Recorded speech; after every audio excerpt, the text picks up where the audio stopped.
Con la llegada de los españoles empezó el genocidio físico y cultural de las etnias y las lenguas nativas del continente panamericano. En el año 1541, el conquistador español Francisco Orellana se adentró en el río Amazonas luchando contra las sociedades nativas, que incorporaron mujeres guerreras en los combates. En su honor, el río se llamó de las Amazonas, y su cuenca comprende la selva tropical más extensa del mundo, considerada el pulmón del planeta, pues contiene la 10ª parte de todos los bosques existentes. Se cree que pueden haber unas 600 lenguas amerindias supervivientes habladas por un total de 18 millones de personas. En la Amazonía peruana, la nacionalidad indígena Shipibo comprende unas 30.000 personas que se asientan en los márgenes del río Ucayali, afluente del río Amazonas, dentro de una región culturalmente heterogénea en la que conviven más de 50 grupos étnicos. Hoy en día, los jóvenes Shipibo reciben una educación escolar escrita, mestiza y occidental, y al mismo tiempo una educación oral de sus padres. Esta tendencia describe un movimiento unilateral del mundo Shipibo hacia un mundo exterior y globalizado, haciendo que los jóvenes consideren que sus conocimientos tienen tanto valor como el de los ancianos. Pero entre los Shipibos se realiza todavía una transmisión de conocimientos en el campo de la artesanía, exclusivamente de madres a hijas. Las hijas aprenden las técnicas pictóricas en pinturas y bordados, pues es la artesanía ejecutada por las mujeres la que representa su fuente principal de ingresos en el mercado local y nacional. Sus dibujos, realizados con formas geométricas, integran plenamente el complejo chamánico. Bajo el efecto del enteógeno psicoactivo sagrado ayahuasca, los Shipibo ven estos dibujos como telón de fondo de sus visiones. El motivo central de los diseños es Ronin, la serpiente cósmica creadora del universo que simboliza a Dios y que combina todas las formas inimaginables en su piel. En su tiempo mitológico enseñó la piel a la mujer Shipibo ancestral y ella la inmortalizó a través del arte. De esta manera vemos cómo el arte Shipibo se vincula con su sistema de creencias, con el ayahuasca y el chamanismo. Entre los Shipibo, el curanderismo-chamanismo se basa en el conocimiento de un gran espectro de plantas medicinales. La planta maestra fundamental es la ayahuasca, que en el idioma quechua significa liana de los espíritus y aporta un saber mágico, religioso y terapéutico imprescindible en la cosmovisión Shipibo. Se usa para curar enfermedades, limpiar los espíritus, predecir el futuro, y es también una puerta de acceso a estados modificados de conciencia que te permiten observar las otras realidades, revelando el mundo verdadero, mientras que el mundo ordinario es considerado ilusorio. La ayahuasca, unida a las hojas de chacruna, llega a ser un poderoso psicoactivo con propiedades curativas y alucinógenas. Se ingieren ceremonias rituales de curación y limpia bajo la dirección de un chamán, el cual hará uso del humo del tabaco y de canciones mágicas de oración, conocidas como ícaros, encargadas de atraer a los espíritus de las plantas que nos guiarán en la curación. La iniciación en estos conocimientos implica la ingesta periódica y sucesiva de ayahuasca, una dieta estricta y la abstinencia sexual. El aprendizaje se hace a través de la música y los poderes se adquieren principalmente a través de la memorización de los ícaros de cada planta, canciones que le son reveladas al chamán por los espíritus de la naturaleza durante las visiones producidas por ayahuasca. Así pues, bebiendo ayahuasca, planificando una experiencia mística totalizadora, podemos influir a voluntad en la esencia misma de nuestra más íntima personalidad, perfeccionándola a favor. Esta situación nos permitirá entender y reconciliarnos con la vida, con los demás, con la naturaleza y el universo, con nosotros mismos y con Dios. Su profunda acción en el cuerpo, la mente, las emociones y el espíritu nos permite confrontar y conquistar nuestros miedos más profundos, revitalizar energías vitales y despertar un nivel superior de conciencia con la finalidad de abrirnos paso hacia nuestro maestro interior, abriendo una relación con la espiritualidad que durará toda la vida. Y es aquí, en la comunidad Shipibo de Santa Clara, donde me pondré en manos del maestro Muraya Reshin Nika para iniciarme en el mundo mágico y secreto de la ayahuasca. Juan dice que la primera experiencia y la primera toma de la ayahuasca no vas a entrar directamente al mundo del espíritu para ver las visiones, sino en la primera toma, en la primera experiencia que hace, uno tiene que ver como flores en visión y como serpientes. Con la segunda toma, entras ya a ver visiones, porque ya es en segunda parte, que la conexión ya viene, la energía del maestro. Raya desapareció muchos años atrás porque En esta época, como dicen, la vida moderna, ninguna persona no puede ser muralla. Y en grupo mestizo no había ningún muralla en los tiempos antiguos, ninguno. Solamente el grupo Shipibo tenía este tipo de visiones. Cuando quiere ser muralla, tiene que dietar 1 año, 8 meses o 2 años en seguido. Y uno tiene que estar apartado de su familia en una casita dentro de la selva. Chamanismo estoy trabajando de mucho tiempo, ¿Sí? hace casi más o menos 60 años. Yo tenía un maestro, también mi paisano, maestro. Yo tengo 5 maestros, Cinco que me ha maestros. iniciado, me ha iniciado. Ujú. Ajá.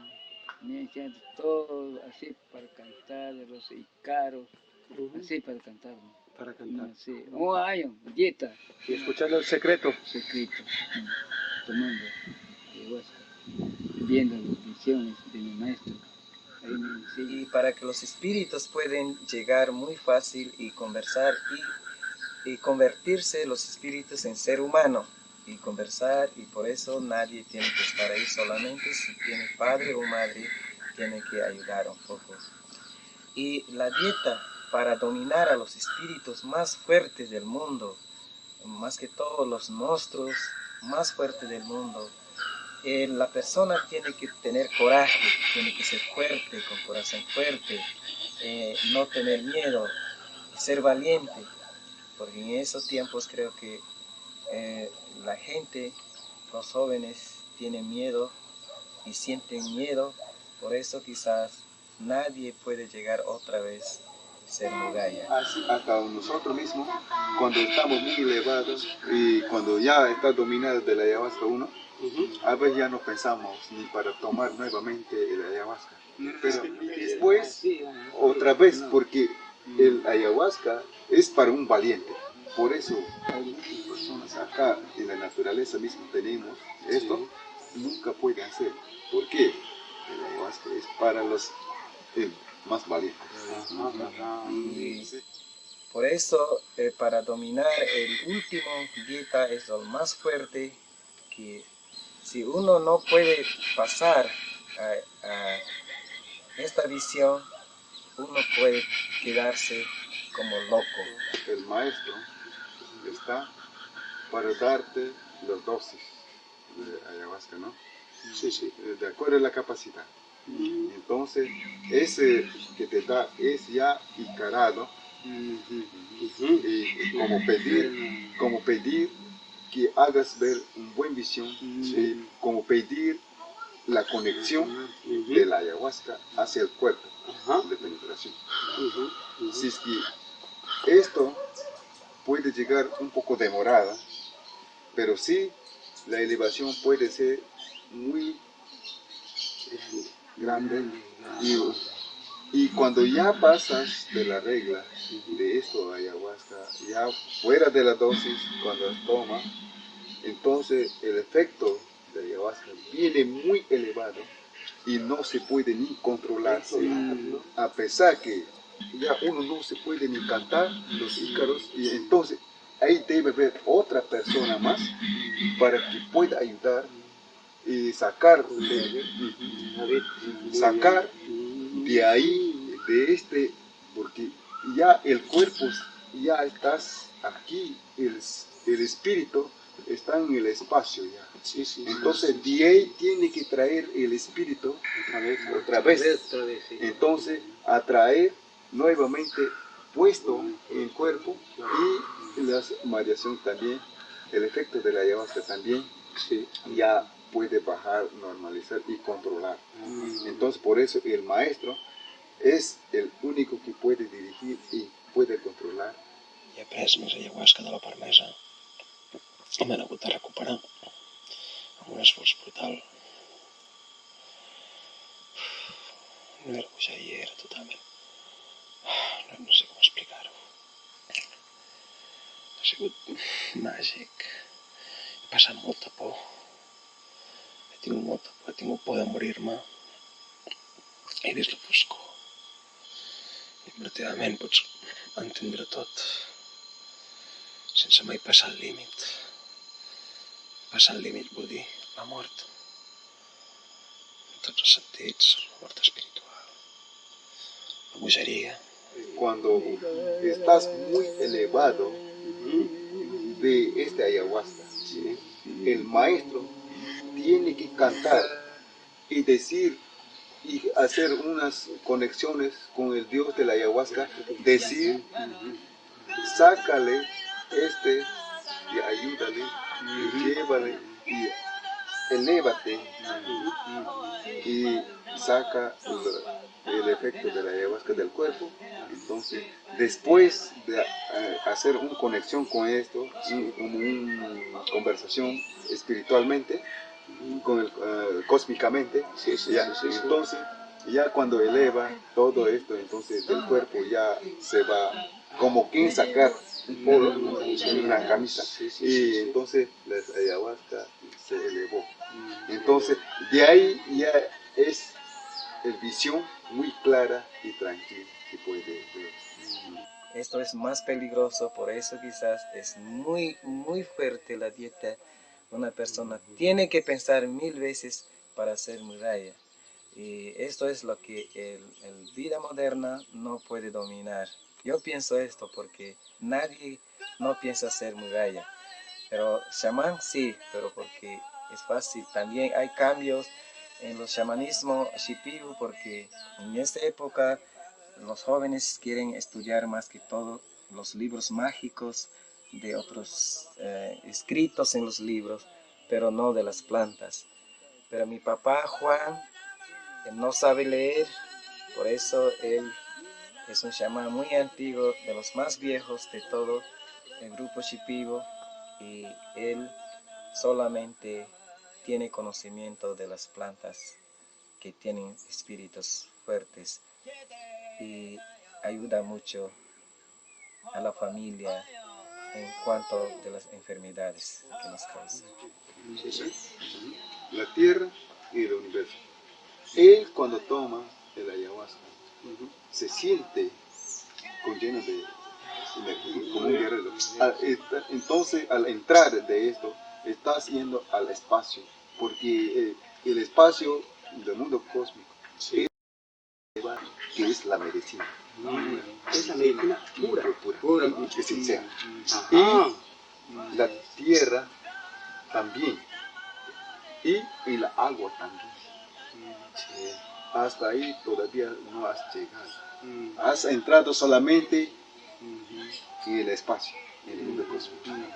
Pero cuando a través de la ayahuasca, mismo sabe, el ayahuasca, por ejemplo allá, las lianas, está bajo la tierra también.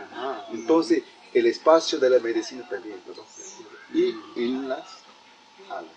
Cuando el momento de ayudarte, ha visto él también, cuando todo lo que ves, una parte de cosas negativas también. Entonces, sí, eso ayudó a tratar de limpiar y sacar de tanta elevación que estaba. Cuando estabas soplando así, es como jalar la energía de la ayahuasca. Entonces, el cuerpo cuando está bien penetrado de la ayahuasca, entonces al momento de soplar, ese es cuando ya está dándote la fuerza de la energía de la ayahuasca. El origen de ayahuasca tiene una historia. Antiguamente había muchas hojas en la selva, pero no había ayahuasca. Y un día una persona quería ser chamán, más fuerte de todo. En este tiempo solamente tomaban, para ver visión, tomaban tabaco preparado en masa. Y eso es suficiente, pero no había ayahuasca. Y la persona fue apartada de su familia dentro de 2 meses, 3, sin visitar a su familia. Y cuando no parece que estaba desaparecido, un día sus familias fueron para visitar a su casa. Y cuando Pero encontraron que estaba sentado debajo de un árbol y no podía hablar. Y le preguntaron por qué estaba sentado y no contestó nada. Y regresaron nuevamente. Después de un mes otra vez regresaron, mismo sitio, y encontraron que en su pie, en los dedos, ya comenzaba a salir como un raíz hacia la tierra. No movía y sabía que algo va a pasar. Regresaron nuevamente. En la tercera visita encontraron ya que la soga ya convertido que estaba subiendo en el tronco de árbol hacia arriba. Y no sabían por qué se convirtió en soga. Entonces su pie tenía una raíz y había una planta muy cerca del mismo dedo de los pies. Fui y creció una planta. Y no sabía para qué es por qué creció esta planta. Y había una fama a nivel de todo, a nivel de los shipibos, había fama que una persona había convertido en una soga. Entonces los chamanes, muchos chamanes visitaban para ver qué es lo que sucedió. Y reunían muchos chamanes alrededor y tomaban tabaco porque no había ayahuasca y concentraban muchos chamanes de diferentes sitios como una congregación. Cuando estaba en mareación, encontraban el espíritu de la persona vino para conversar con ellos. Y la persona dijo: yo he convertido en soga, me llamará ayahuasca, porque he convertido para ayudar a la nación shipiba en la selva, que a mí me van a usar muchas personas en vida antigua, en vida moderna, y esto va a ser una historia. En ayahuasca pueden hacer dos cosas, de lo bueno y de lo malo: matar a la gente, hacer daño y también sanar a los enfermos. Pues, por sí solo él no puede cantar. Tiene que venir los ícaros de cada planta. De cada planta. Entonces, tiene que aparecer los espíritus todavía. Entonces, ya nosotros, al momento de estar bien concentrado de la ayahuasca, somos un material, un instrumento nada más.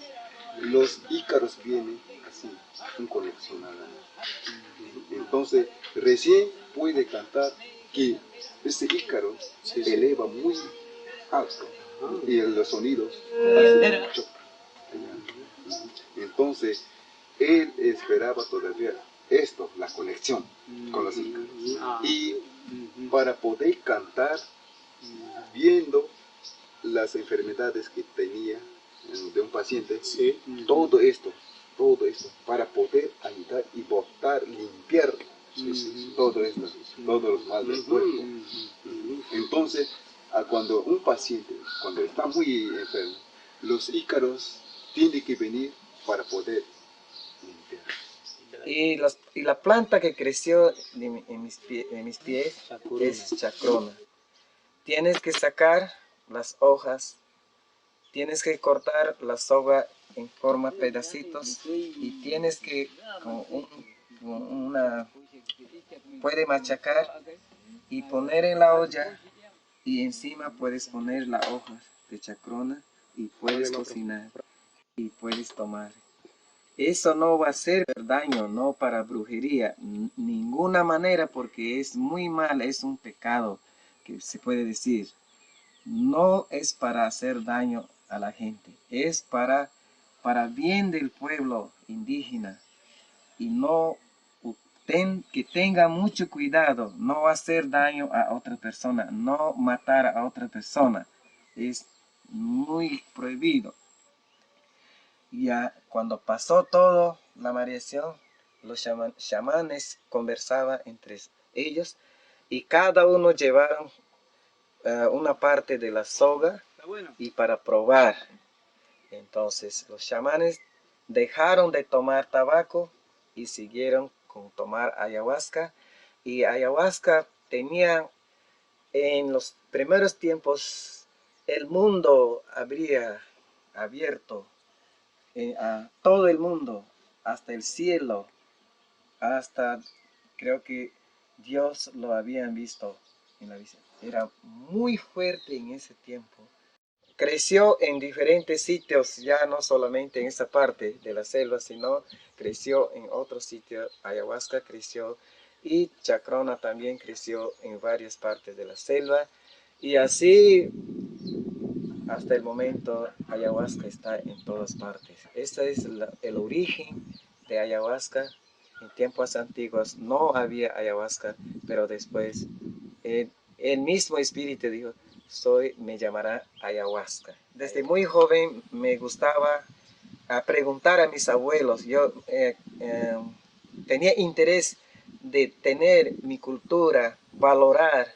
Por eso cuando mi abuelo existía en este mundo, yo preguntaba y mi abuelo me contaba todo lo que sucedió anteriormente cuando yo no existía, todavía no estaba en este mundo todavía.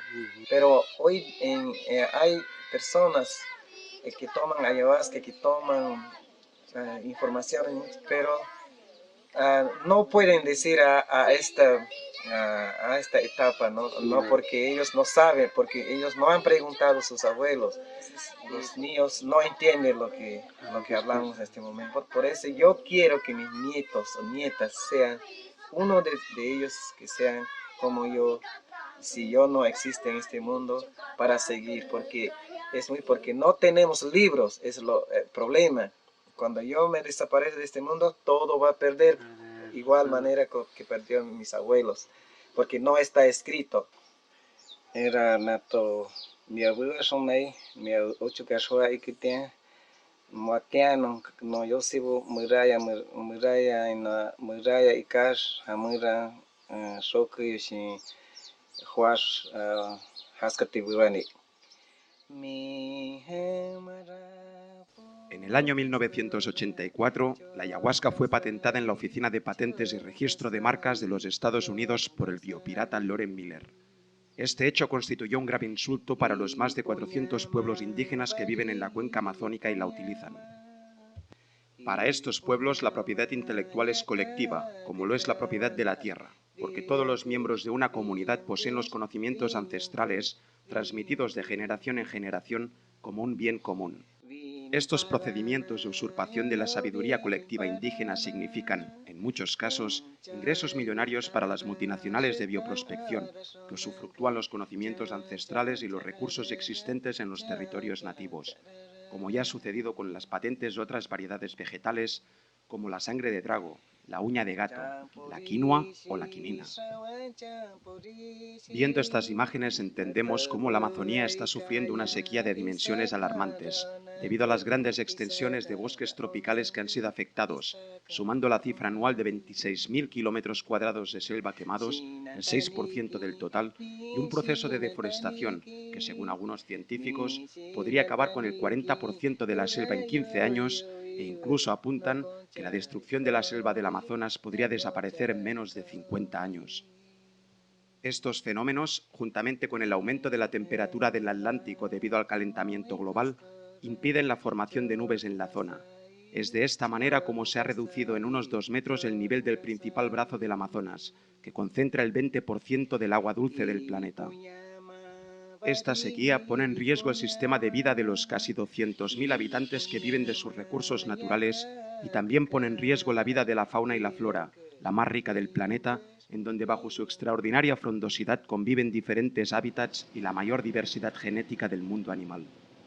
Las mujeres Shipibo siguen elaborando los collares con semillas naturales, escamas del pez amazónico paiche, dientes de piraña, caimanes o monos, pero cada vez se hace más difícil abastecerse de estos productos en la comunidad Shipibo de San Francisco hasta el punto de tenerlos que ir a buscar más allá de sus límites territoriales debido a la depredación del medio ambiente y a la agresiva deforestación practicada por políticos y empresarios locales corruptos. Así pues, los animales de la selva tampoco se escapan de esta purga. Los podemos ver en los mercados de las ciudades de la Amazonía, y en Pucallpa encontramos una triste representación de loros, monos, tortugas y caimanes para ser vendidos como animales de compañía o por su carne, un hábito de consumo local. En los países latinoamericanos, la legislación es muy débil y se viola continuamente. La pobreza en ocasiones hace que la gente capture y venda animales exóticos o en peligro de extinción, y los gobiernos, en lugar de crear más empleos, lo permiten para no recibir las protestas de los vendedores, que tienen como único medio de subsistencia la caza ilegal. Para los gobiernos, los animales no tienen un valor en sí mismos, sino dentro de una estructura económica la cual debiera comenzar a ver con buenos ojos la importancia de prohibir la venta de animales exóticos y educar a la gente para que no los compre, pues siempre habrá un mercado negro mientras haya demanda.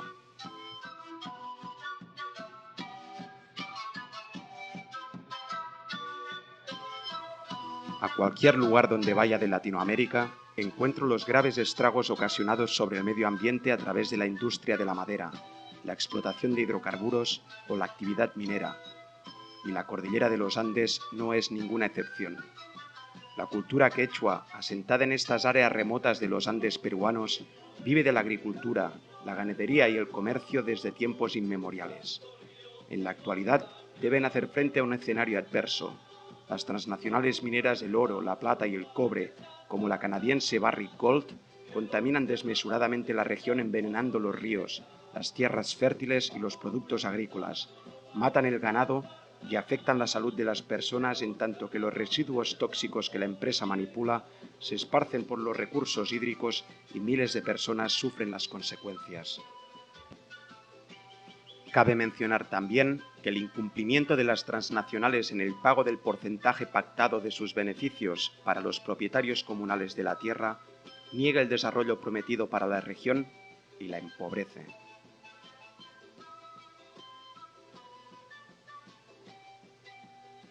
En vista de estos resultados, los pobladores de estos parajes todavía únicos se organizan y rechazan enérgicamente la presencia de las transnacionales en su territorio.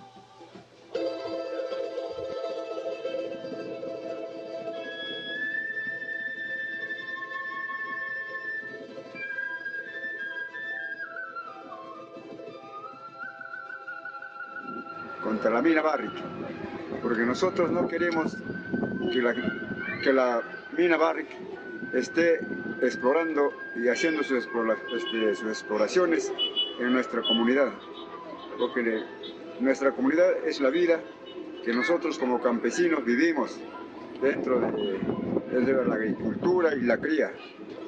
Y esa es la base principal de nosotros que mantenemos la vida. Y en cuanto entra mina Barrick, nosotros estamos mal. Lo que pasa que las actividades mineras traen consecuencias fatales, como se puede decir, la contaminación ambiental ecológica. Entonces, por lo tanto, las comunidades campesinas nativas no queremos que haya una exploración y explotación minera, porque realmente nosotros vivimos con nuestra actividad ganadera y agrícola.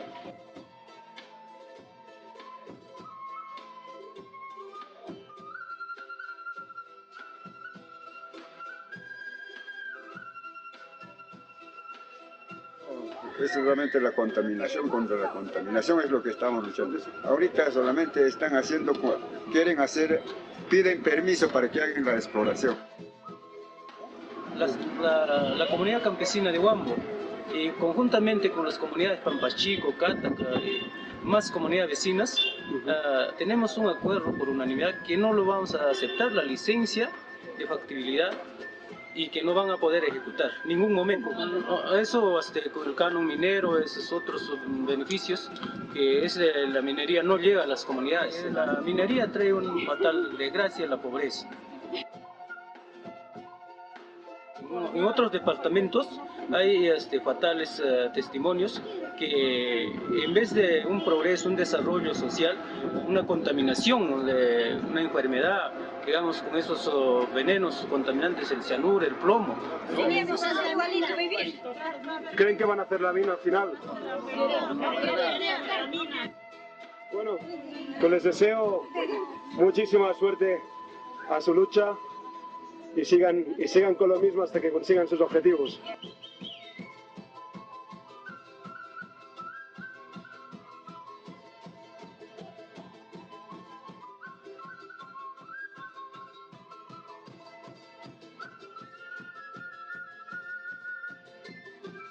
El desempleo, la corrupción.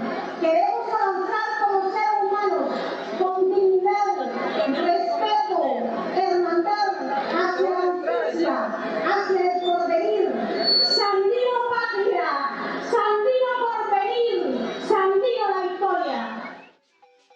Si en Sudamérica encontramos la Amazonía sufriendo una depredación holística sin precedentes en la historia de la humanidad, al nordeste de Nicaragua, en la región autónoma del Atlántico Norte, se encuentra la reserva natural más grande de América Central, la Reserva de Biosfera Bosawas, donde viven 25.000 nativos de las etnias Miskito y Mayagna y unos 10.000 mestizos que han migrado de otras regiones del país, principalmente porque las tierras donde históricamente sembraban se han vuelto improductivas. De esta manera se han adentrado y asentado sin ningún control dentro de la reserva, talando bosques para la actividad agrícola y ganadera. Los indígenas Miskito y Mayagna que viven de la caza, la agricultura y la pesca dentro del área núcleo de Bosawas reciben los efectos contaminantes y devastadores procedentes de la actividad minera y la tala indiscriminada de sus árboles. La corrupción es un elemento central que organiza todas estas actividades, y las transnacionales mineras, como la canadiense Mconic, se aprovechan de esta circunstancia. Esta empresa explota los recursos auríferos en bonanza, un nombre que paradójicamente no hace honor a la cruda realidad que deben hacer frente las familias y los mineros de esta región. Las condiciones laborales son inaceptables si entendemos que el grueso del capital humano para la explotación del oro de esta transnacional es subcontratado a través de convenios establecidos con las cooperativas mineras. Este hecho desvincula de toda responsabilidad a la empresa respecto a los aspectos fundamentales de los derechos humanos, como la asistencia médica, los salarios miserables, los subsidios o la seguridad en el ámbito laboral. Las familias mineras y los grupos nativos que viven dentro de la reserva de Bosawas al mismo tiempo enferman debido a la precaria salubridad de las aguas y las difíciles condiciones de vida. Las transnacionales, como la canadiense Mconic, se guían por la maximización de los beneficios económicos a corto plazo, que se traduce en un lamentable impacto social y ambiental con consecuencias a largo plazo y de amplio alcance territorial. El gobierno siempre abandonó. La costa atlántica toda está abandonada por el gobierno. No solo la costa atlántica, como otros municipios del Pacífico.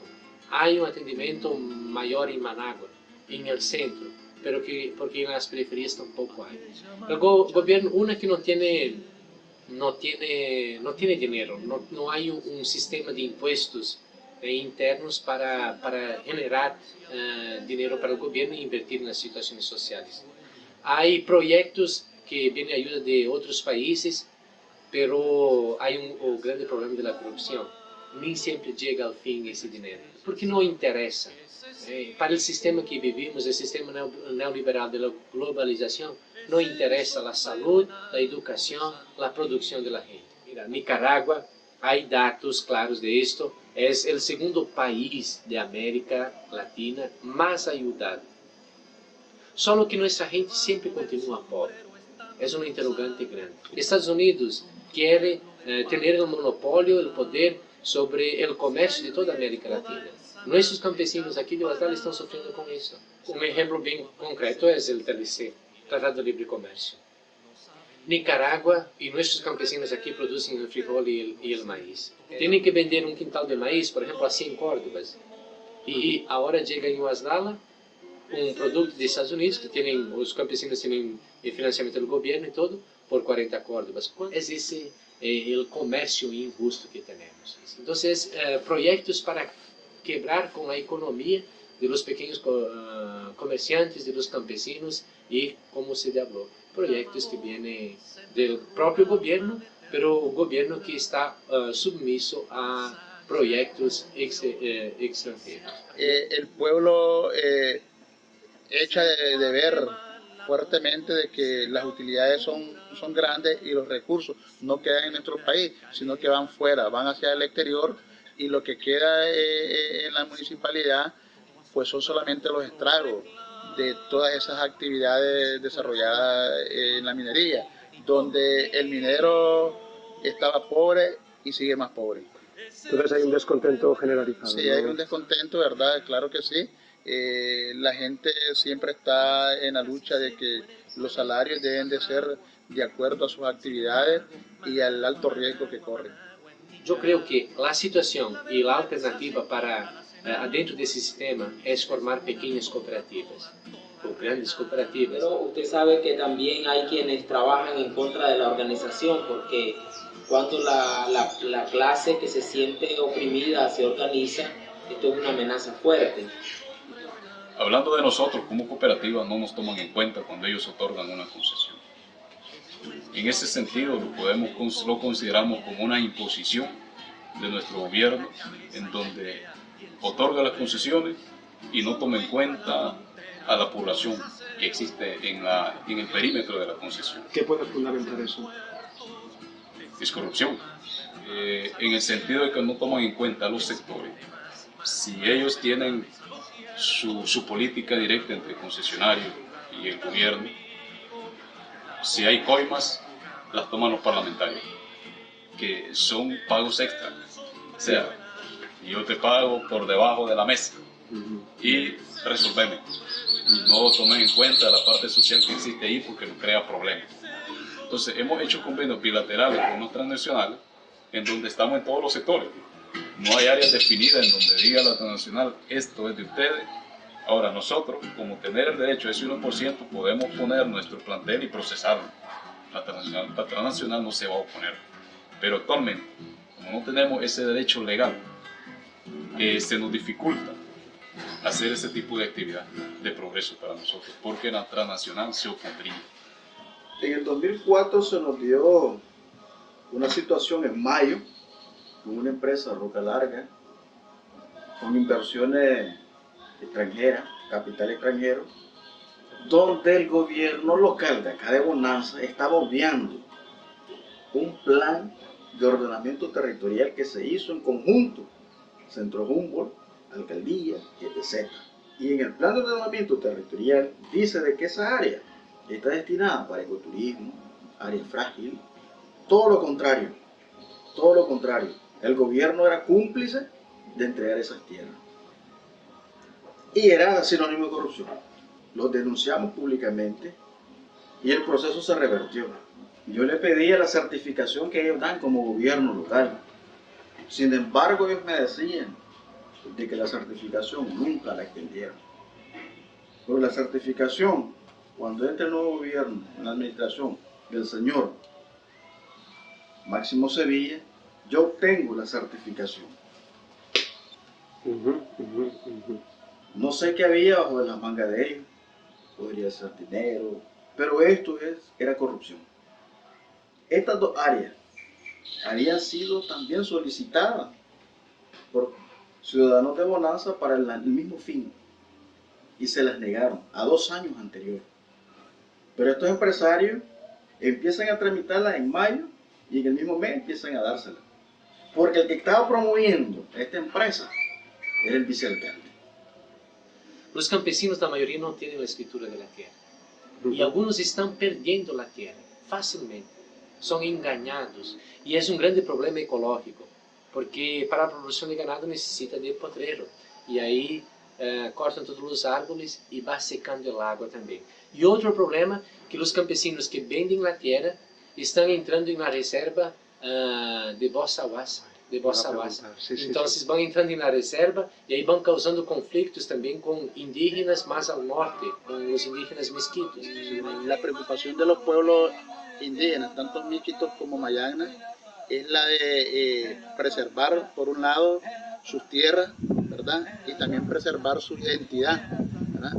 Y ellos están en la preocupación de tener la titulación de sus tierras, todos los territorios en sí de manera global. Que algunas comunidades o algunas personas, digamos, fuera de lo que son los mayagnas, han entrado en la reserva, ¿verdad? Y esto ha provocado un desequilibrio en las propias comunidades, pues, porque el mestizo que entra ahí no cuida igual que como cuida el mayagna.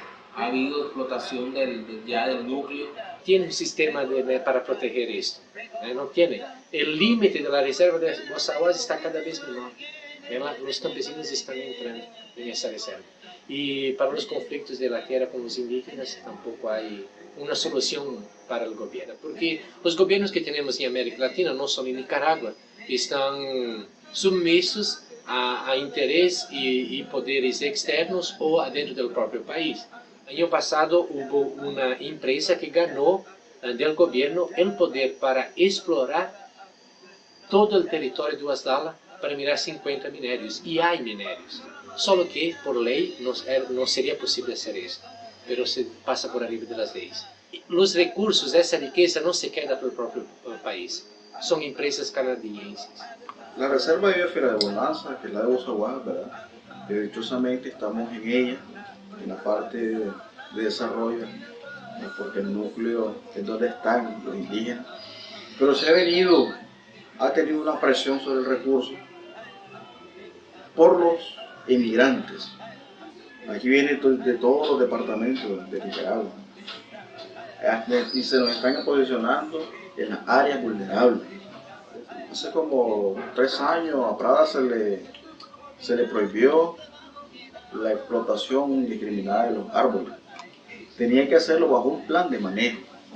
Pues no respetan lo que es el gap, ¿verdad? El diámetro para poder procesar el árbol. Toda la madera que sale se puede investigar de quiénes son.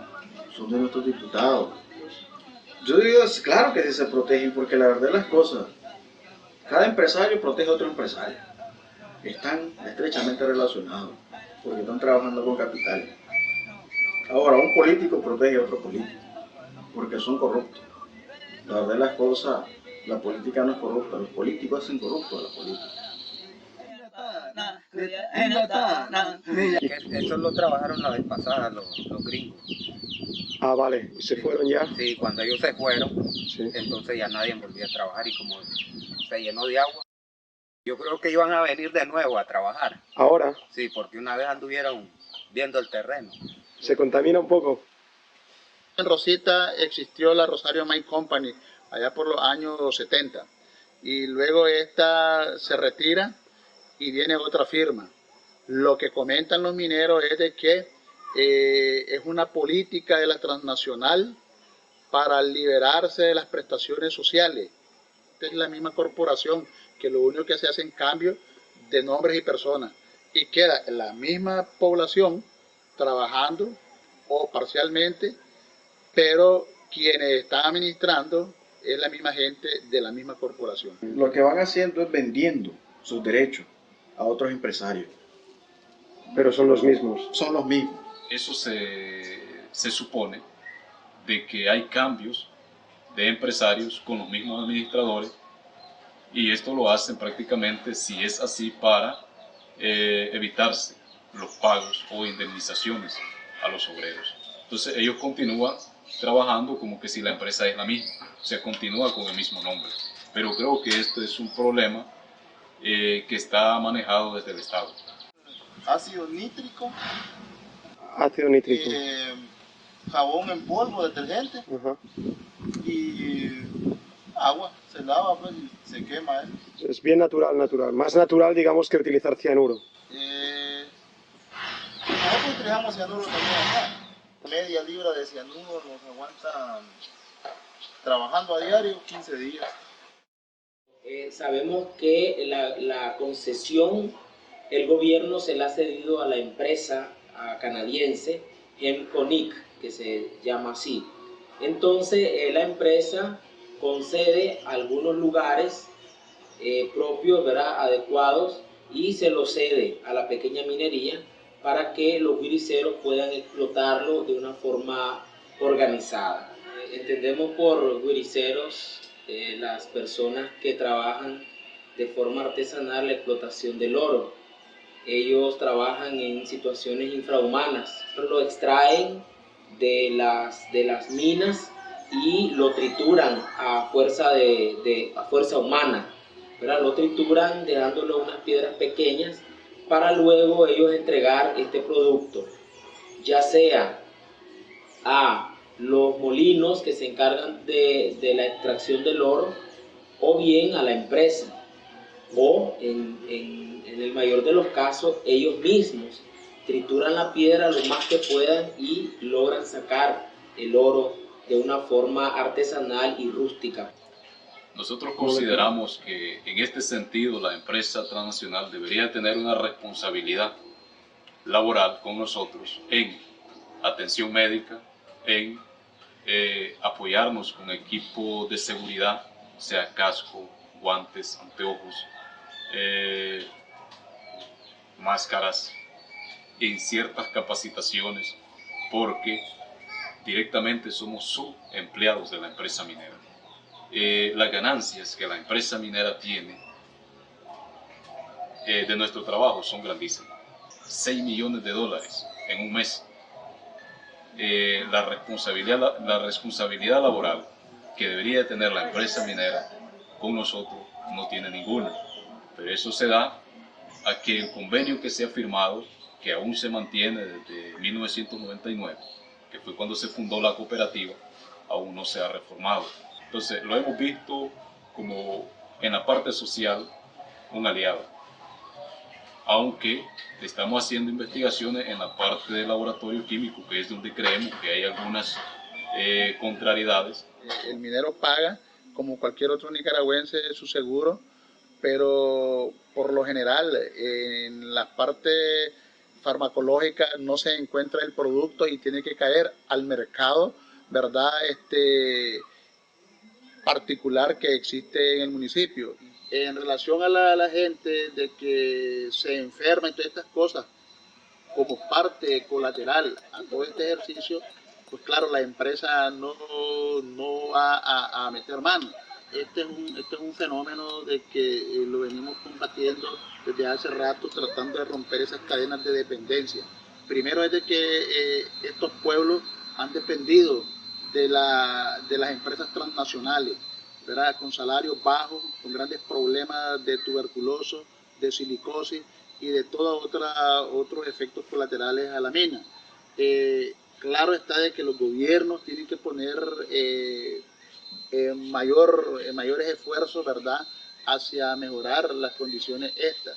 Ellos trabajan con mercurio, con cianuro, y la pequeña minería trabaja con mercurio. Lo que hace es, obtienen el oro, eso ya está en una pelota blanca, y ellos lo ponen en un fuego y empiezan a quemarlo. Y como protección solamente le ponen 2 hojitas, y dicen ellos de que la hojita absorbe lo que es el químico. Ellos niegan de que se utilice el cianuro, porque el cianuro es tóxico, es altamente tóxico y altamente mortal. ¿Por qué ellos esconden de eso, de que ellos no utilizan eso? Porque eso es prohibido. Al ser nosotros subempleados de la empresa minera, el estatus de vida nuestro es bajísimo. Además de no tener ninguna atención médica, tenemos ya personas enfermas, y los que tienen un estatus de vida estable prácticamente son administradores de la empresa minera en su totalidad. Entonces está el cáncer, hay enfermedades pulmonares como la silicosis debido al polvo, ceguera por la luz que nosotros utilizamos en los túneles, es demasiado baja. Además de eso, fractura debido a que no tenemos mucha protección. En algunos casos se da que han habido incluso personas que quedan discapacitadas totalmente. No se cumple con todo el rigor de protección para los trabajadores. Yo como sacerdote he tenido que ir a darle la extrema unción a muchos enfermos de cáncer o de pulmones, o situaciones ya extremadas como una pulmonía fuerte o enfermedades en la piel, o situaciones pues de que no se sabe de dónde provino, por lo menos eso es lo que dicen los médicos. Sí. No sé si para proteger a la empresa. Nosotros tenemos aquí una fuente de agua de que es vital para Bonanza, dándole tratamiento, porque anteriormente Bonanza se obtenía agua de una fuente que se llama Agua Clara. Pero la pila séptica está en la parte alta de la fuente de agua. Yo deduzco de que hay filtración. Con relación a la pila séptica o de sedimentación y oxidación, no está en una geografía, digamos, en términos ambientales que sea la correcta. Seguramente de que cuando estas empresas transnacionales iniciaron acá, desarrollaron esta pila de oxidación y en ese tiempo no estaba urbanizada esa área. Por otro lado, esto ha sido producto de no tener una planificación. Se comenzó a hacer un trabajo, la ampliación y un trabajo en esta pila con material impermeable, ¿verdad? Se levantó el talud y se recubrió toda ella, su área, su superficie, con un material, ¿verdad?, impermeable para evitar las infiltraciones hacia los mantos acuíferos. El gerente de la empresa y el responsable de medio ambiente, la ENCO, ellos dicen de que la pila séptica cumple con todos los requisitos ambientales. Sin embargo, la pila no tiene una impermeabilidad. A la orilla de ahí de la pila hay casa, hay ciudadanos con fincas, hay una desprotección a nivel de contaminación. Ahí se cultiva maíz, yuca, bananos. ¿Qué significa eso? De que podría ser que estén contaminados, pero aquí no hay estudios que determinen que eso está contaminado. Nosotros como Humboldt deducimos de que se está matando a los ciudadanos de manera indirecta, porque se están contaminando a través del tiempo. O sea, van a morir de cáncer y de otras enfermedades. Tengo conocimiento de que últimamente se han contaminado algunos afluentes pequeños que también fluyen hacia la cuenca del Tunquí. La empresa minera abrió una galería llamada Aguatusa, en donde rompió una fuente o un yacimiento con mucho cobre y otros elementos metálicos que contaminan. ¿Y el ganado? El ganado hasta el momento no se sabe si afecta. Pero toman agua de ese Pero toman agua de esa fuente. En relación a los ríos contaminados que están, fue producto tal vez no de la pila, sino que en aquel entonces la transnacional, la firma de ese entonces, la Rosario Mine Company Estados y Unidos la Neptune Company de Estados Unidos, ellos trabajaron y todo el producto del cianuro iba a lo que se conoce como el río Tunquí, que hoy se le llama el río Sucio. Ejemplo de Bonanza, echan todo el cianuro aquí en el río. Con la explotación que se va a hacer aquí en la parte del Elefante Blanco, ahí le va a caer, ahí van a vertir. Cuando las grandes precipitaciones se den, ahí va a ser lavado y va a caer a la parte media de la cuenca del río Pispí. ¿Qué significa eso? De que los indígenas que viven en la parte baja del Pispí van a ser contaminados. Y ahí van a utilizar dinamita y tantos productos más. ¿Estos son de la transnacional? Correcto, de la canadiense, sí. La explotación del oro de forma artesanal, esa sí no está controlada totalmente. Entonces todos los desechos químicos, el azogue, pues, o todo lo que ocupan para extraer el oro, eso va a charcos y luego de los charcos pasan a los ríos. No es remoto que a pesar de que estamos haciendo y tratando de hacer el control ambiental en este sentido, seguramente de que hay sus escapes. Hablando fuera de la empresa minera, es un grupo independiente que no tiene nada que ver con las cooperativas. Está la empresa del DPM que utiliza mercurio y cianuro Nadie de la cooperativa está utilizando el mercurio, No. sí que se utiliza. El mercurio sí, son los molinetes. Sí, o sea, tal vez viste eso en algunos sectores, que están con una piedra y procesando. Allí la cooperativa, algunos socios de la cooperativa utilizan mercurio. O sea, son medidas que nosotros estamos tratando de resolver.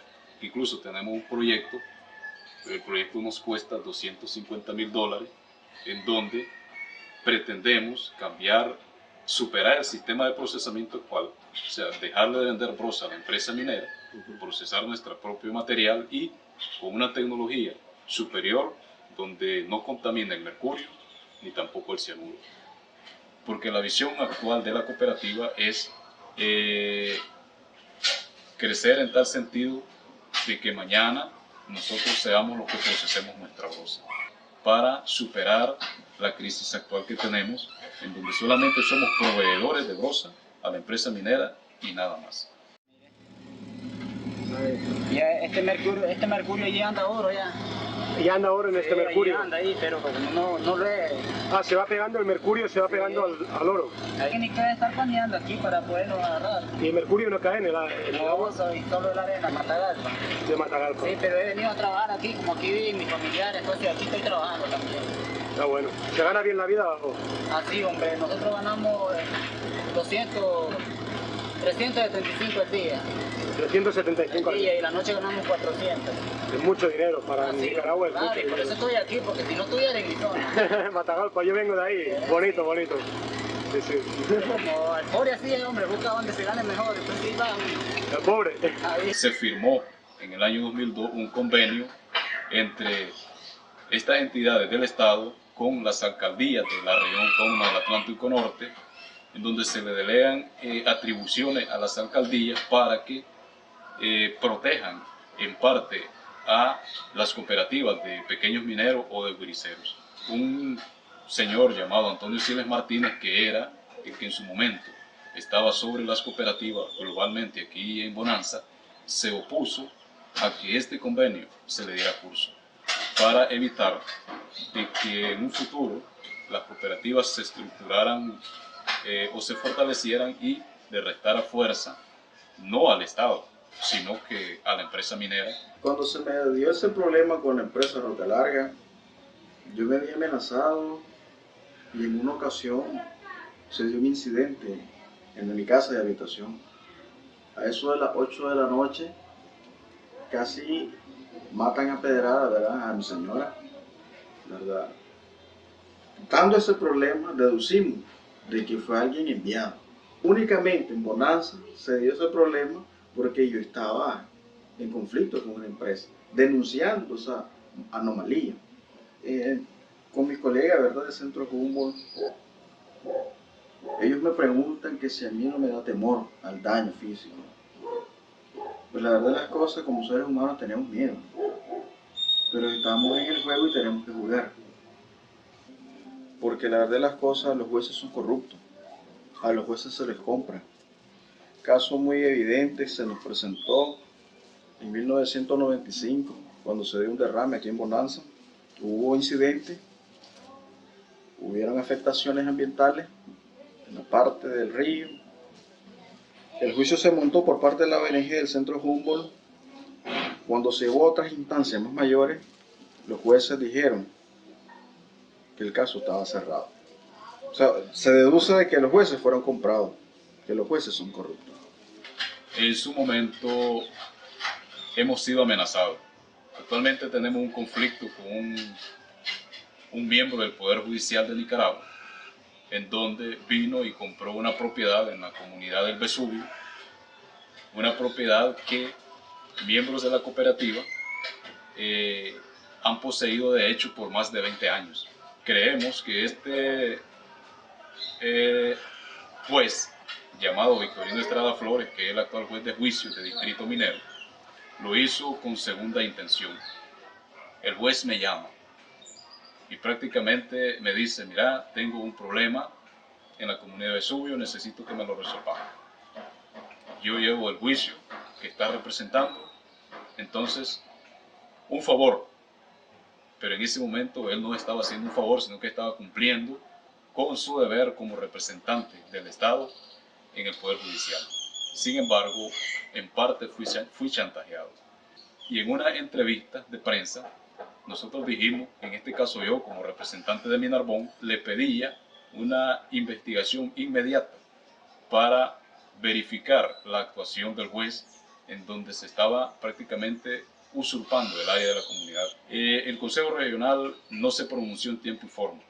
Entonces eso dio lugar a que el juez, como afectado, levantara una demanda por injuria y calumnia, en donde fui encarcelado yo, fue encarcelado el presidente de la comunidad y el líder religioso de la comunidad, porque ambos fuimos, los tres fuimos los que pusimos la denuncia.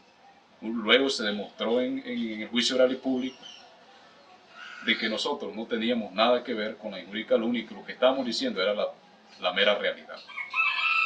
Entonces se dictó una resolución a favor nuestro. A partir de ese momento hemos recibido una serie de amenazas de este señor en donde se especula que supuestamente existe un grupo armado de 5 personas que están esperando que se le gane totalmente el juicio para matarnos a nosotros, en donde está en peligro el líder de la comunidad, Juan Ramón Duarte Castro, está en peligro el líder religioso, Fulgencio Rocha Rodríguez, están en peligro algunos comunitarios como Félix Talavera Celedón y otros, y estoy en peligro yo, como líder de Minarbón. Yo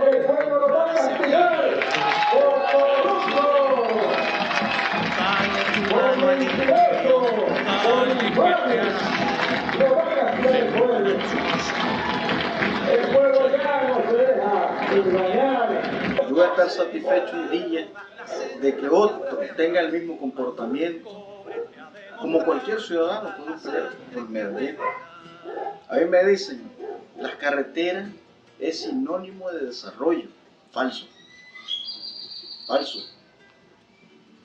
¿Por qué digo que es falso? Esta carretera Bonanza-Managua tiene casi 100 años. ¿Qué desarrollo hay en Bonanza? ¿Cuánto oro se ha ido?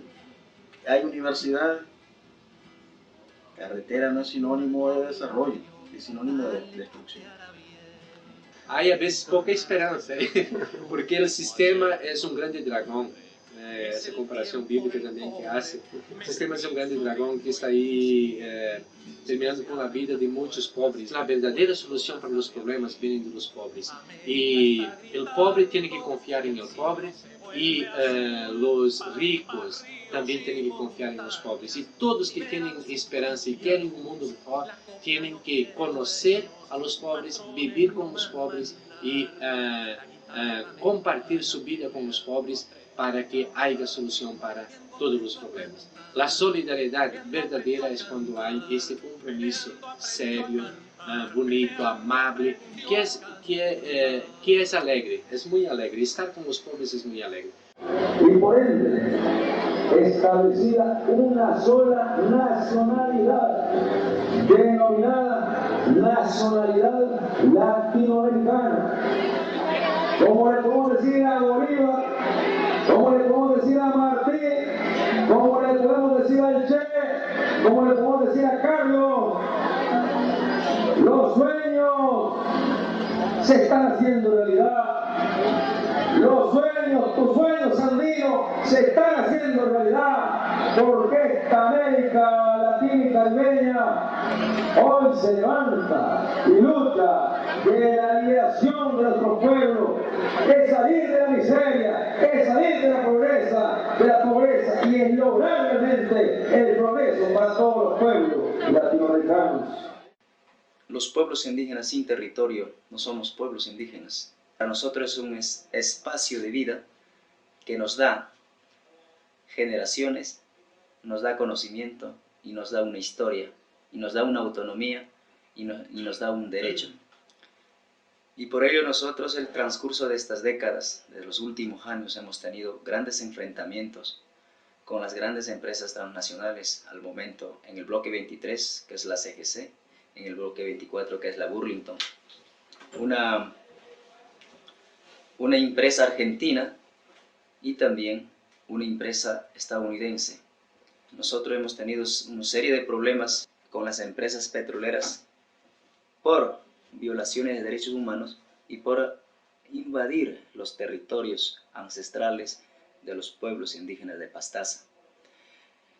También hemos sido atropellados físicamente, fisiológicamente, por la acción militar en nuestro territorio. Nuestro territorio ha sido militarizado y nuestros hermanos han caído en las manos de la guerra de los agentes militares.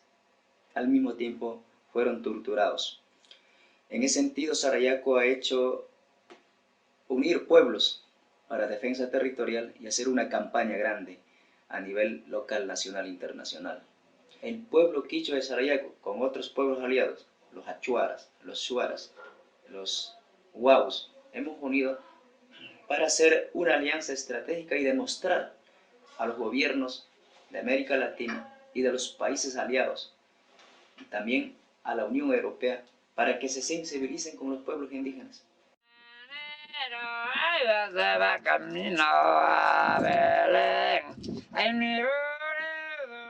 En Ecuador, así como en Perú, Nicaragua o el resto de países latinoamericanos, vemos como las corporaciones extranjeras vulneran reiteradamente los derechos de los pueblos indígenas. Aunque existe una legislación internacional que protege los derechos de estos pueblos, basándose en el Convenio 169 de la Organización Internacional de los Trabajadores, tan solo 14 países de los 197 a escala planetaria lo han ratificado. Argentina, Bolivia, Colombia, Costa Rica, Guatemala, Honduras, México, Paraguay, Dinamarca, Noruega, Países Bajos, España, Perú y Ecuador. Pero la aprobación de este convenio no es garantía de respeto por parte de estos gobiernos signatarios. Organismos como el Fondo Monetario Internacional y el Banco Mundial financian proyectos que suponen grandes impactos ambientales en países poco industrializados y se aprovechan de la necesidad y dependencia económica, sin tomar en cuenta las normativas ambientales que se aplican en sus países de origen. El Banco Mundial financia a las empresas multinacionales a través de las agencias de crédito de exportación, las cuales invierten en las transnacionales mineras, madereras o petroleras.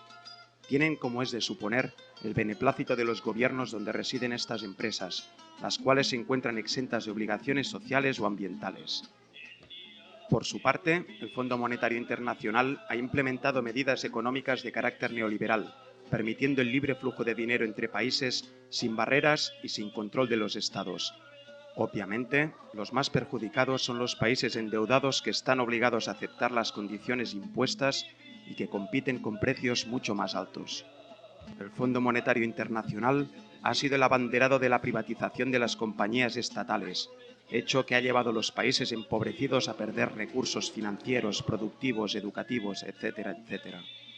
Su solución para mejorar los presupuestos de países con dificultades económicas es recortar en servicios sociales, haciendo que los derechos fundamentales y las responsabilidades de los gobiernos sean entendidos como servicios privatizables.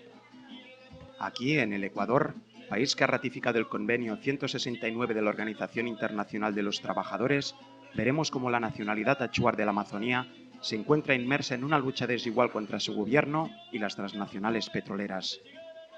Para el pueblo achuar, que forma parte de la familia lingüística de los jíbaros, el territorio es intangible, es la base de la estructura de la vida humana. Es una sociedad que mantiene viva su organización tradicional, donde los ancianos constituyen una instancia con poder político. Vamos a escuchar, pues, sus puntos de vista ante la amenaza petrolera.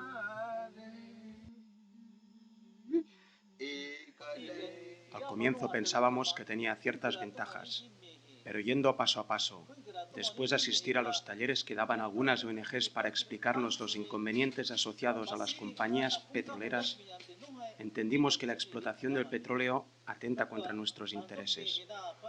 Durante el periodo del gobierno conservador de Sixto Durán, que provocó el abandono de la OPEP, el aumento de la producción petrolera y la privatización del sector, pretendieron explotar el petróleo aquí, en el territorio achuar.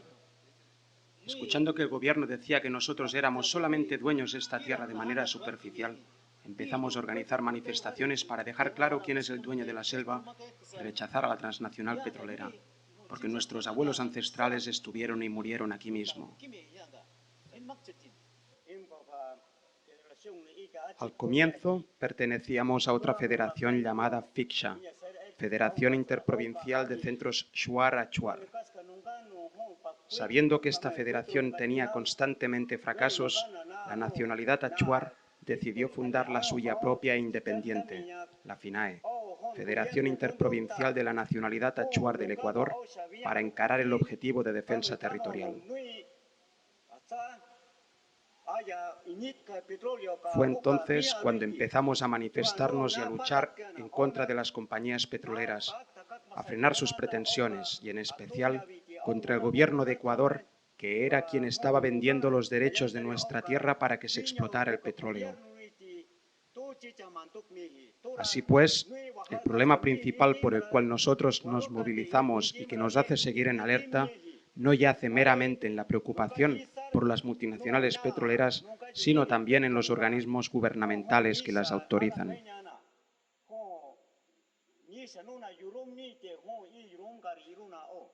Aunque hemos logrado que el gobierno declare el territorio achuar legalizado, sabemos que han entrado en él y los lugares que quieren explotar, pues han dejado señales, las trochas, caminos abiertos en la maleza.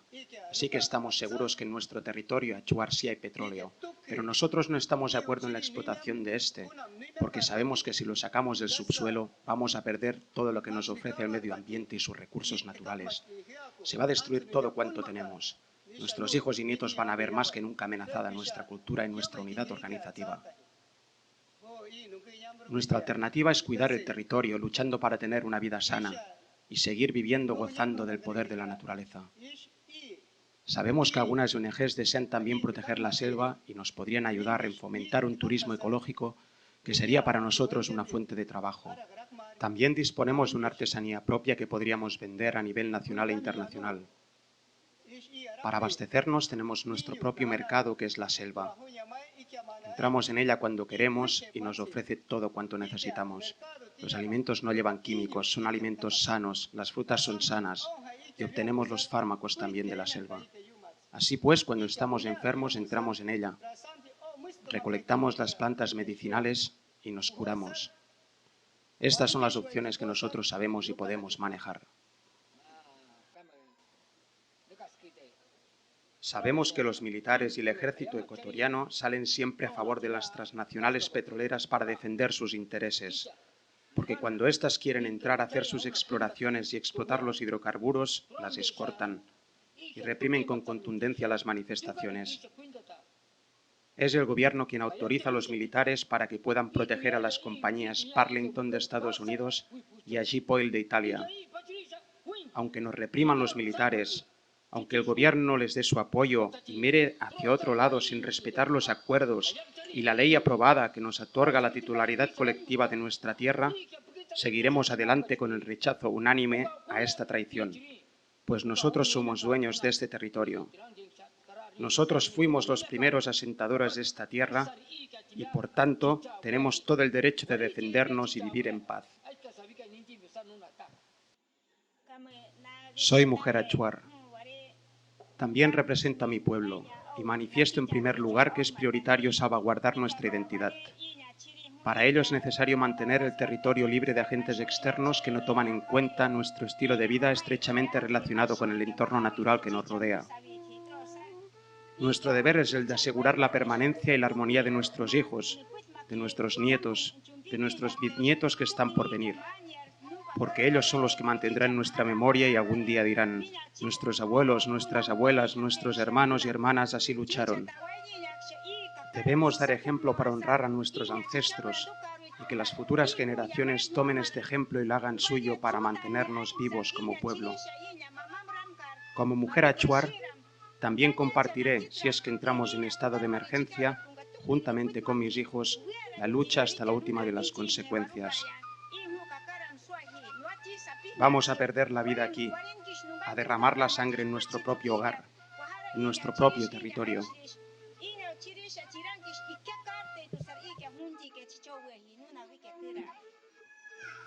Queremos que la posición del pueblo achuar frente a esta grave amenaza sea difundido tanto en Ecuador como en el extranjero. Las transnacionales petroleras no son las únicas culpables de esta frágil situación. El máximo culpable es el Estado ecuatoriano y sus políticos, porque son ellos quienes firman los convenios bilaterales sin tan siquiera consultarnos a nosotros que somos quienes estamos siendo perjudicados y maltratados. Se olvidan del único convenio al que debieran dar su apoyo de manera incondicional, el Convenio 169 de la Organización Internacional del Trabajo sobre pueblos indígenas y tribales en países independientes, que nuestro gobierno firmó y en donde aceptaba proteger, a través de una acción coordinada, los derechos del pueblo achuar y a garantizar el respeto de nuestra integridad sin ninguna forma de fuerza o coerción que viole nuestros derechos y la libertad de decidir de manera autónoma nuestro futuro. Así, queremos dejar claro que ustedes, desde sus países y a través de sus alianzas, pueden sentarse y decir que la nación achuar tiene su posición firme y rechaza totalmente la intromisión violenta e irrespetuosa del gobierno en nuestros quehaceres y el apoyo injusto que ofrece a las compañías petroleras extranjeras. Pedimos que no se sigan firmando convenios con las empresas de otros países, porque los que explotan el petróleo bajo estas circunstancias tan desiguales y se aprovechan de ello son compañías extranjeras. Ni siquiera son empresas ecuatorianas. Esas empresas deberían trabajar en su propio territorio y no adueñarse de recursos que no les pertenecen.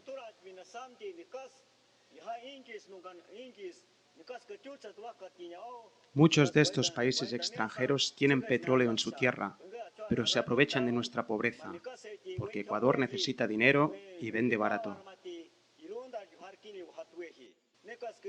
Es por esto que vienen aquí a molestarnos a nosotros y a dar al gobierno ecuatoriano un pequeño porcentaje por la venta del petróleo, que nunca, jamás, se traduce en riqueza para el pueblo.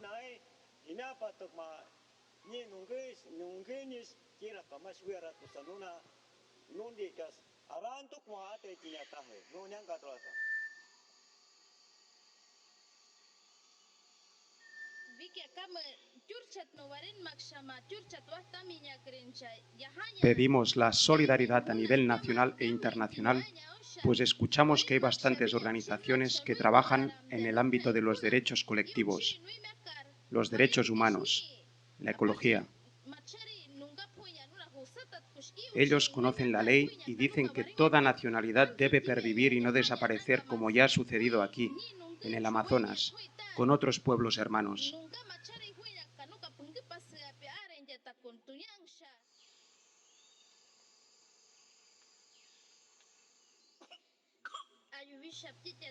Día tras día estamos hablando con nuestras familias de cómo defender, de cómo mantener la independencia integral de nuestro propio territorio.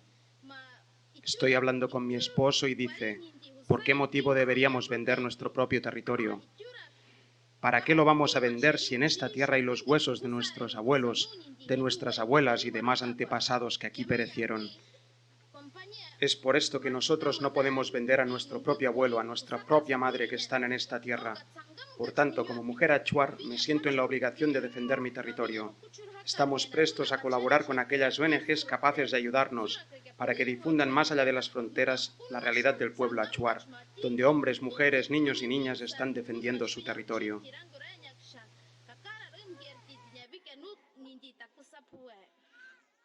Cuando el gobierno declare el estado de emergencia, nosotros estamos dispuestos a morir aquí mismo. Nuestra sangre se quedará aquí para permanecer en el recuerdo y la historia de nuestros descendientes. No le tenemos ningún miedo a nadie, y tampoco de morir por nuestro territorio. Queremos que se sepa a nivel nacional e internacional que nuestra posición es firme y, llegado el caso, por esta tierra dejaremos nuestra vida.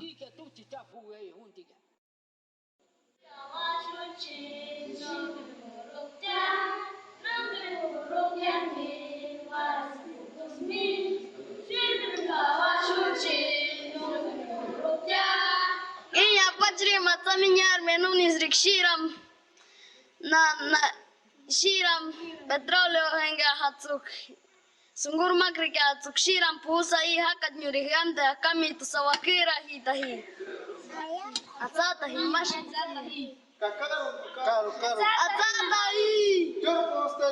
shiram pusatahi. Que nuestro mensaje llegue a Unión Económica Europea, a Banco Internacional de Desarrollo, Banco Mundial, que el pueblo achuar solicitamos que como ellos financian a las compañías petroleras, ya no pueden seguir financiando más, porque la nacionalidad achuar del Ecuador quiere vivir libremente, libre de contaminación.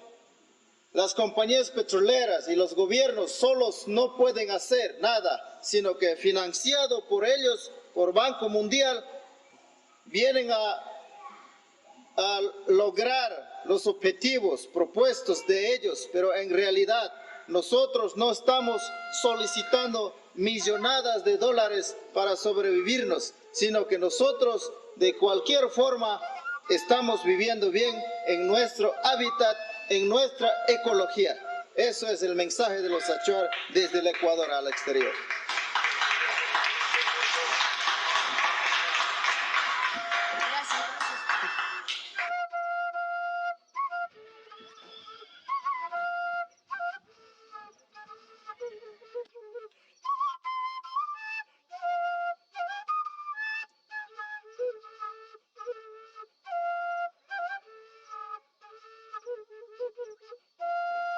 Esos derechos han sido violados por el Estado y por las instituciones militares, pero nosotros reivindicamos nuestra lucha, el respeto a su derecho, al respeto a su territorio, el respeto de su libre autodeterminación de los pueblos indígenas. Sabemos que el territorio es el que cobija a la planeta, es el que da aire y el que da la respiración a la planeta Tierra.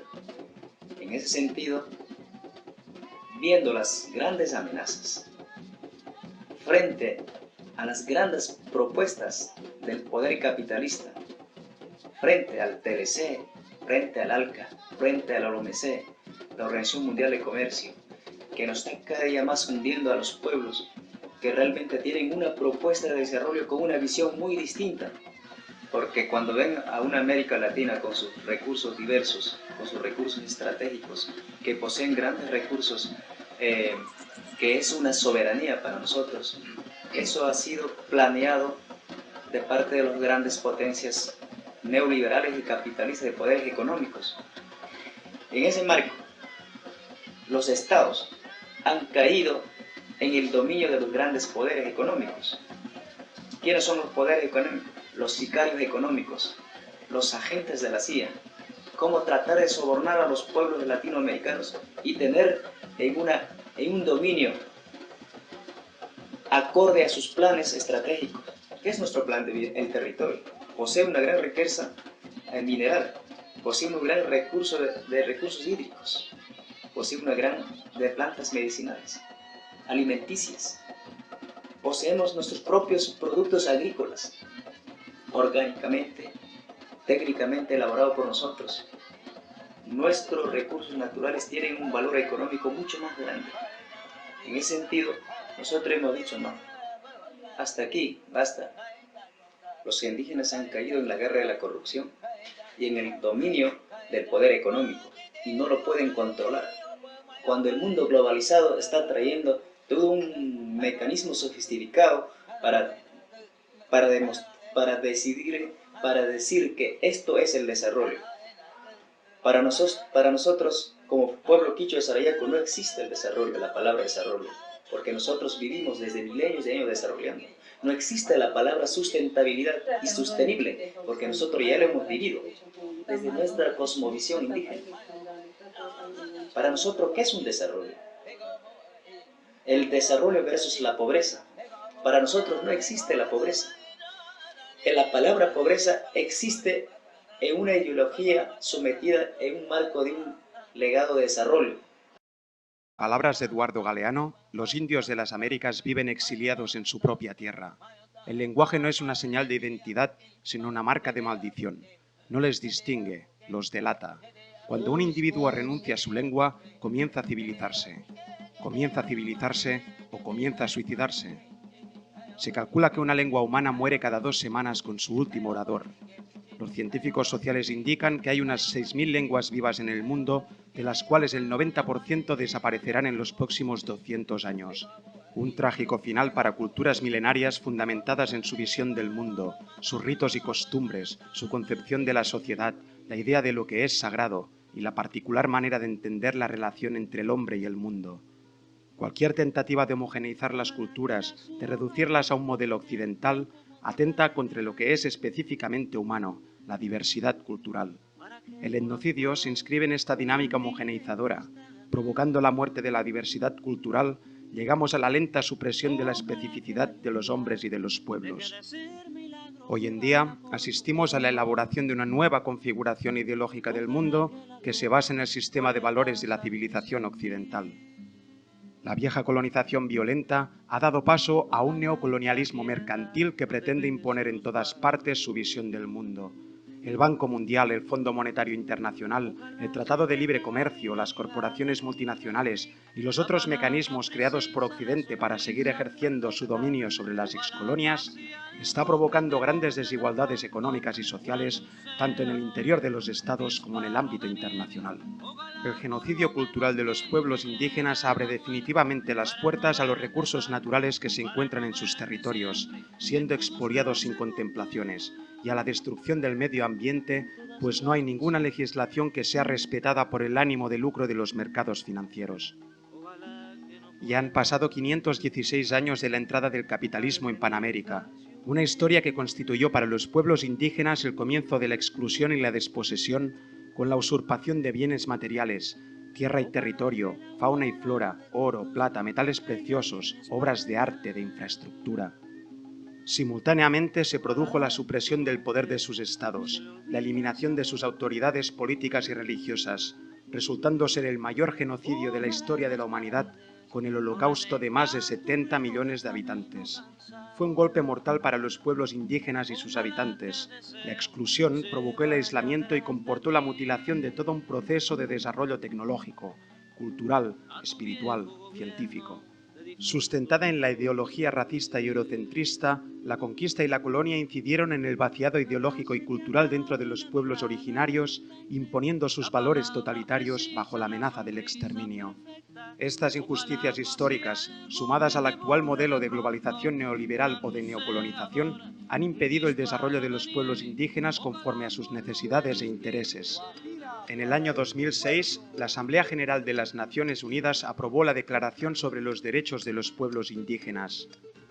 Pero las constantes violaciones de estos reconocimientos ha hecho que desde los movimientos indigenistas se rechace el sistema racista imperante y se inicie una larga lucha antisistema y reivindicativa para construir un mundo mejor sin dependencias, sin la búsqueda obsesiva del dorado que ha caracterizado la conquista de América desde los tiempos de Hernán Cortés hasta la actualidad.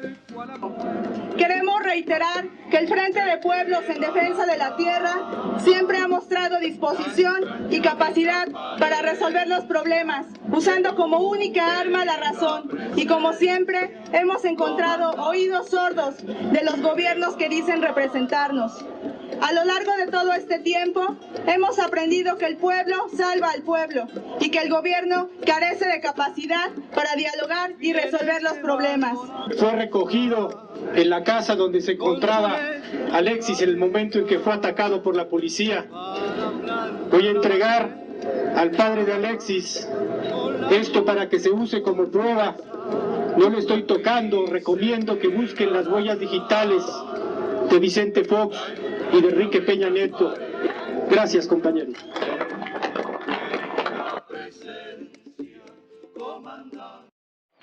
¡Hasta la victoria! ¡Siempre venceremos!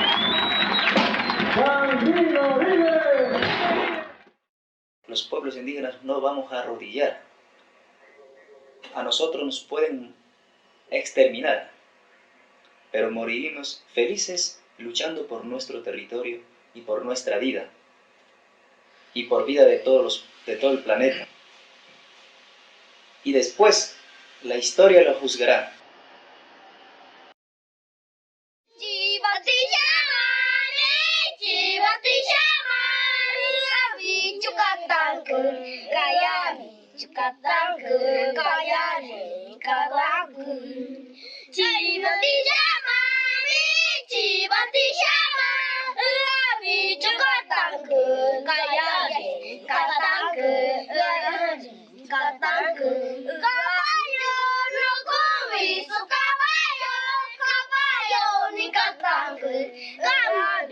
Katangke, gaya katangke.